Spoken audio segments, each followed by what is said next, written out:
নমস্কার বন্ধুরা, আমার ফেসবুক পেজে সবাইকে স্বাগত। তো বন্ধুরা, আজকে আমি নতুন একটা রেসিপি নিয়ে চলে এসেছি। তো আজকের রেসিপিটি হলো ওল চিংড়ি।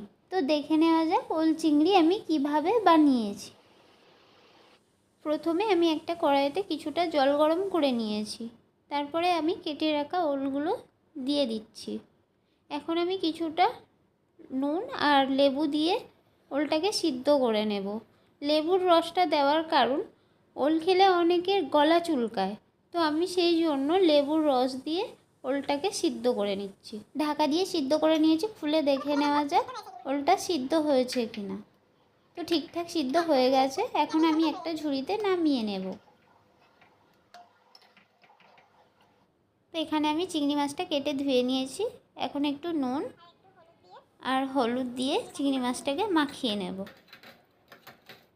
একটা কড়াতে আমি কিছুটা তেল দিয়ে দিলাম। তেলটা গরম করে নেব। নিয়ে এখন আমি চিংড়ি মাছটাকে ভেজে নেব। তো চিংড়ি মাছটা আমি বেশি ভাজবো না, হালকা করেই ভেজে নেব। চিংড়ি মাছটা আমার ভাজা হয়ে গেছে। এখন আমি একটা বাটিতে তুলে নেব।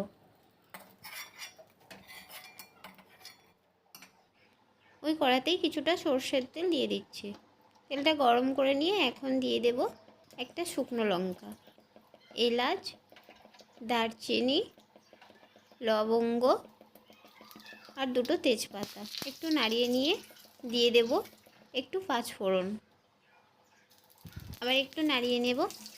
এখন দিয়ে দেব আদা রসুন বাটা। আদা রসুনটা আমি হালকা করে ভেজে নেব। আদা রসুনটা হালকা ভাজার পর এখন দিয়ে দেব কেটে রাখা টমেটো আর দিয়ে দেব একটা কাঁচা লঙ্কা। এখন একসাথে আবার একটু ভেজে নেব। এখন দিয়ে দেব কেটে রাখা পেঁয়াজ।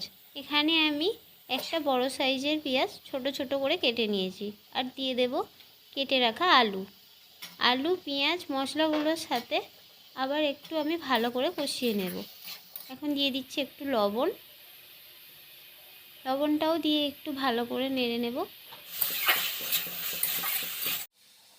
এখন দিয়ে দেব ওল। তো ওলটা আপনারা দেখেছিলেন আমি আগের থেকে সিদ্ধ করে রেখেছিলাম। তো এখন দিয়ে দেবো একটু হলুদ। তো এবার আবার একটু ভালো করে নাড়িয়ে নেব। এখন দিয়ে দেবো একটু জিরে গুঁড়ো, একটু ধনিয়া গুঁড়ো আর দিয়ে দেবো একটু কাশ্মীরি লঙ্কার গুঁড়ো। দিয়ে আবার একটু নাড়িয়ে নেব। এখানে আমি মশলাটা মেশানোর জন্য দিয়ে দিচ্ছি একটু জল। জলটা দিয়ে আমি ভালো করে কষিয়ে নেব। তো দেখুন এখানে আমার ভালো করে কষানো হয়ে গেছে। এখন দিয়ে দিচ্ছি ভেজে রাখা চিংড়িগুলো, দিয়ে আবার একসাথে ভালো করে মিশিয়ে নেব। এখন দিয়ে দেব পরিমাণ মতো গরম জল। এখানে আমি ঠান্ডা জল ব্যবহার করব না, তাই হালকা উষ্ণ গরম জল ব্যবহার করলাম। আর দিয়ে দেব স্বাদের জন্য একটু চিনি।